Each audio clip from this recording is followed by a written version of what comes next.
Centre hospitalier régional de Daloa. Ici sont internés les blessés des événements de Niouboua dans la sous-préfecture de Daloa. Commençons par le plus touché, Begou Edouard alias Moussa après sa conversion à l'islam. Son malheur procède du soupçon qui a pesé sur lui. Il aurait vendu la mèche de la présence d'armes dans la mosquée de Niouboua. Un soupçon dont il gardera à jamais les séquelles. Sa petite fille, qui a pourtant imploré, dit-on, la clémence de ses bourreaux, n'est pas épargnée. Elle a reçu des coups de machette. Cet autre malade a reçu des balles de fusil dans le ventre. D'autres malades convalescents ont quitté le centre hospitalier. Quittons le CHR et allons à Niouboua, à 25 km de Daloa, sur l'axe Daloa-Issia, après le village de Za. Tristesse et désolation sont au rendez-vous.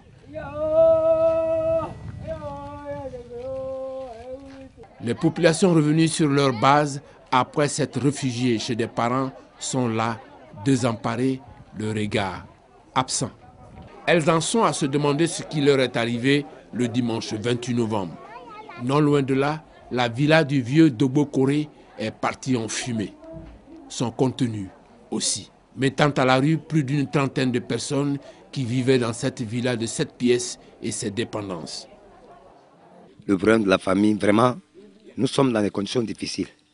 Après le passage des rebelles, tout le monde est rentré à Syria, dans le village maternel. 30 personnes. Il restait uniquement 3 à mes petits frères à ça. Mais actuellement, on est sans. C'est un ami qui m'a donné ça pour porter. Actuellement, où on parle, on ne sait même pas les enfants dans quelles conditions ils vivent. De l'autre côté, un Corée. Celui-là, Baté Lago Séraphin, s'interroge. Dans ma cour, il n'y a pas un jeune là-bas pour dire qu'il y a, ouais, M. Baté, il y a un jeune qui nous dérange. Donc, on va agir de cette sorte. Je me demande, qu'est-ce qui se passe? Plus loin, le domicile de Moussa, l'interné du CHR. Tout a été mis en œuvre pour le réduire à néant. Avant le domicile du vieux Moussa, 2 veuves, Yomadou et Nou Aya, sont inconsolables.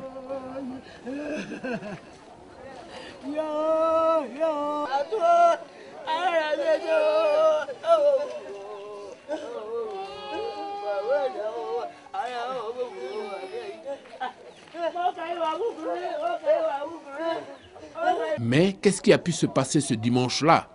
Des informations recueillies sur place, 3 pistes ont retenu notre attention. Une première rumeur.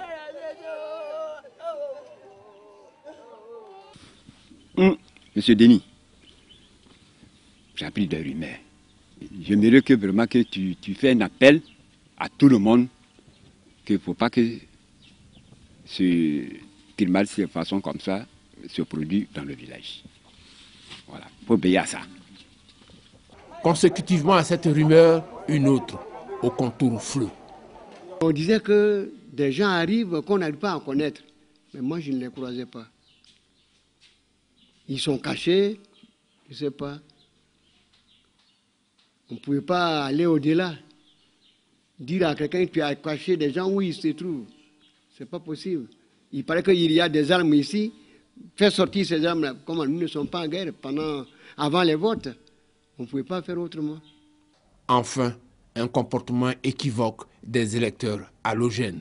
Ils ont dit qu'ils ne votent plus, on les empêche. Et quand ils s'en allaient, nous avions un militaire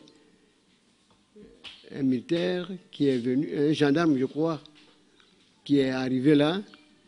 Il était avec des frères, il n'avait pas d'armes, il n'avait rien sur lui. Il a dit mais pourquoi ils s'en vont? Je dis on n'arrive pas à comprendre. Il allait derrière eux pour les appeler.